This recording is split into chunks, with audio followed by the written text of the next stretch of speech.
Good afternoon po. Ito naman po yung yung mutya po ng, ito yung mutya ng ito yung, ano ba yan? Mutya ko ng, parang talaba o ano ba yan, tahong. Yan, talaglag pa tuloy. Ito po. Mutya po ito ng tahong. Ito, tinawan niyo po. Ito, maganda po ito. Matagal na po ito sa akin. Maganda po itong klase ng mutya. Ang bigat niya. Saka parang something na meron siyang sa loob. Yan. Ayoko nang busisiin ko ano yan. At saka yung ito namang isa, yung nyug-nyugan. Ano siya, yung nyug-nyugan na para siyang korteng ulo ng daga. Yung ganun na. Dalawang mata, tapos ayan. Tapos ito yung niya, butas yan. Ito dito, butas. Yan o, may butas po yan. Yan, hanggang doon sa loob. Yan siya, itsurang daga. Maganda din po ito. Yung itong nyug-nyugan, maganda to siya pampaswerte sa tindahan.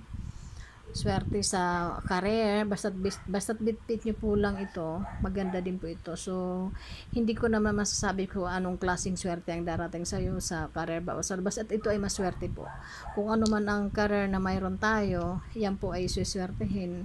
Kahit pa sa pang-araw-araw nating pamumuhay, ito po ay magbibigay sa atin ng, ibig sabihin, magiging magaan ang pagdaloy ng swerte para sa papunta sa atin. Kasi kung mayroon mga curses na may mga taong nag-curse sa'yo na wag dumaloy o wag dumaloy ang swerte sa iyo, nagkakamali po sila dahil pag mayroon po tayong taglay na mga ganitong klase mga mutya, ito po ay sila ang sumasangga doon sa mga bad spell na ginawa ng mga taong mababait na walang ginawa kundi ang manira ng kapwa. So ito mga ganito po ay magpo-protect po sa atin, itong shell na to na naging bato na rin ito siguro sa tagal ng panahon. So talagang ito ay bato na po. Yan po, bato na po yan. So iyang mga na yan, mga mutya po yan na talaga namang napaka lakas ng mga aura niyan. Ito ibigay sa akin ito nung napakagaling na manggagamot pa rin. Yan, ito pag yung mga ganito mga hawak ko po, hindi ko po yan na kinuha o hindi ito dumating sa akin ng basta na laang.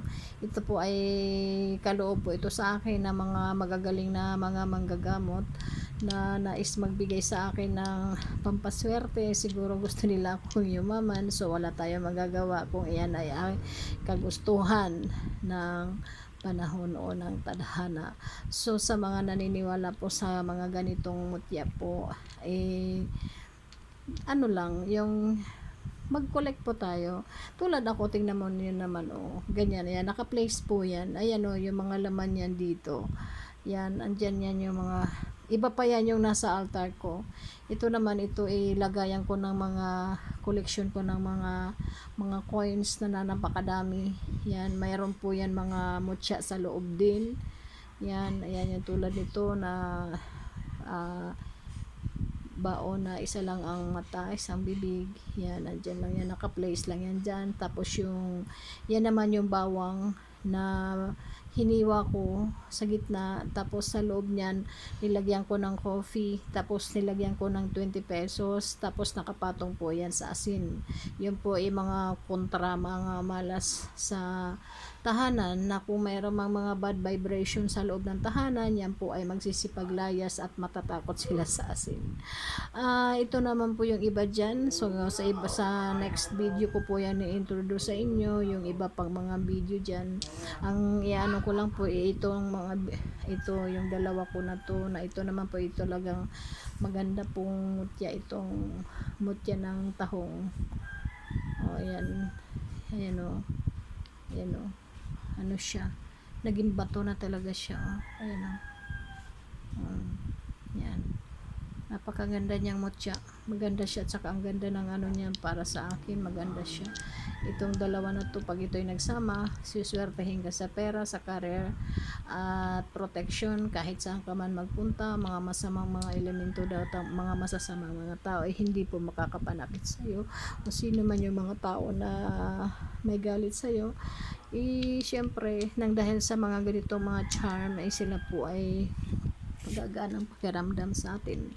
At sa mga hindi naman naniniwala, wala naman pong anuhan, basta hayaan naman nyo na kami ng mga naniniwala sa mga ganitong mga mutya, sa kung ano mang pinaniniwalaan namin, kat kami naman ay naniniwala sa inyo na kayo ay hindi naniniwala.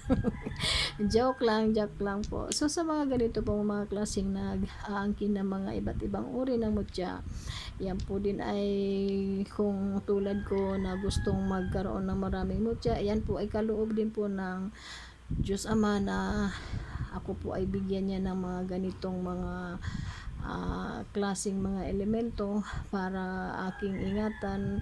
At ito din naman ay ginagawa kong mga lucky charm. Syempre hindi naman natin maiwasan na may mga taong magka-curse sa atin, so ibig sabihin yung mga curses na yun ay babalik sa kanila, lalo na kung wala akong ginagawang masama. So ngayon kung ako ay masamang tao, talagang ang mga curses na yan po ay hindi po yan maalis hanggat ikaw po ay honest sa iyong sarili, hindi ka po nang-agrabyado sa iyong kapwa. Ang panalangin po ng Diyos Ama ay syempre laging nakapanig sa iyo. So sa mga gustong magkaroon ng mga mutya, pupunta po kayo sa mga remote areas, pwede matatagpuan lang po ito sa mga parang o sa mga sapa. Yan po ano lang yan dyan, hindi lang natin pinapansin, siguro yung iba wala pang mga idea, pero sa mga taong nasa spiritual, ito po ay nauunawaan at ito po ay nagbi-blink sa paningin ng mga nasa spiritual, at yan po ay dinadampot. Tulad ako, pag ako ay napunta sa isang lugar at ako ay may nakitang something na mga stones na mga unusual ang hitsura, yan po ay dinadampot ko kaagad. At ako po ay hindi din naman nadampot ng kung ano-ano lang. So kung yan po ay kaloob sa akin at naramdaman ko, ay talagang kinukuha ko yan. So sa mga gustong magkaroon ng mga ganitong mutya, maghanap-hanap na po kayo dyan, at pwede nyo po yan aralin. Pumunta po kayo sa Google at mag-install po kayo ng stone identifier, at doon po yan ilalahad ng Google kung ano ang meaning ng mga stone na hawak mo. Lahat ng klaseng stones ay mayroon po yan mga ibig sabihin. So tulad ng mga ganitong mga bato na akala mo ay normal lamang, balit ito po ay hindi normal. Ito po ang tinatawag na yung jade. Ito tinatawag ito na green jasper. Ito ang bato ng prosperity. So big ito kala mo normal, ito ay nakuha ko lang yan, napulot ko lang yan sa sapa, sa dagat nakuha ko yan. Pero pag yan, ito ay napakahalagang bato po. Yan ang tinatawag na green jasper, na ang naman ito ay kayamanan. So syempre ang inaano ko lagi ay ang kayamanan at ang tawag diyan, protection. So kung mayroon tayo mga ganitong klaseng mga mutya, ibig sabihin hindi magiging mabigat sa iyo ang financial, magiging magaan ang pagdaloy ng grasya para sa patpunta sa atin. Kung mayroon tayo mga career, magiging magaan ang flows, so walang mga hindrance. So ibig sabihin tuloy-tuloy ang swerte, hindi man ganong kalakihan, importante may pumapasok. Sa mga ganitong may hawak ng ganitong mga mutya po, so ingatan nyo po yung mga ganito, at syempre dapat araw-araw nyo din po itong inaalayan ng prayer. Ito pong mga mutya ko ito hindi po ito na kinulik ko para ilagay lang sa kung saan saang sulok.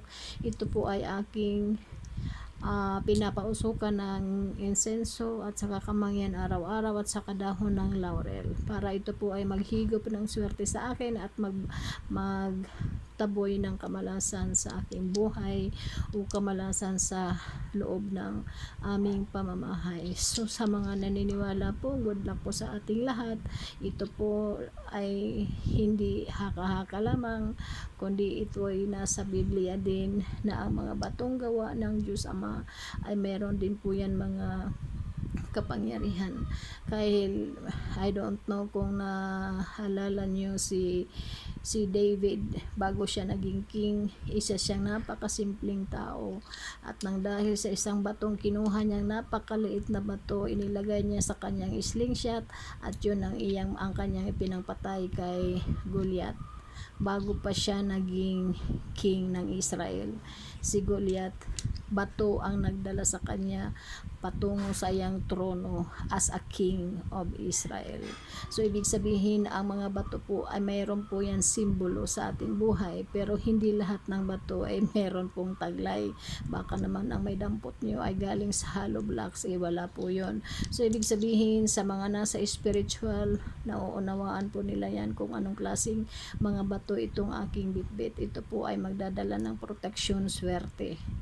At syempre, mayroon din itong mga taglay ng healing power. So ibig sabihin, magagamot ka ng mga ganito, depende sa iyong paniniwala. So sa mga kolektor ng mga mutya, at sa wala pang hilig mag-collect ng mga mutya, sumabay na kayo sa amin, kasi kumbaga, it's about time na tayo ay ng mga tawag diyan, the creation of Almighty God. Kailangan natin din yan i-cherish yung mga creation niya, at gawin nating collection at a sign na love natin siya, at tayo ay naniniwala sa kanyang kapangyarihan.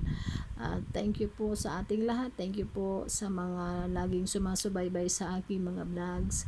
Good afternoon po sa ating lahat, and God bless. Thank you.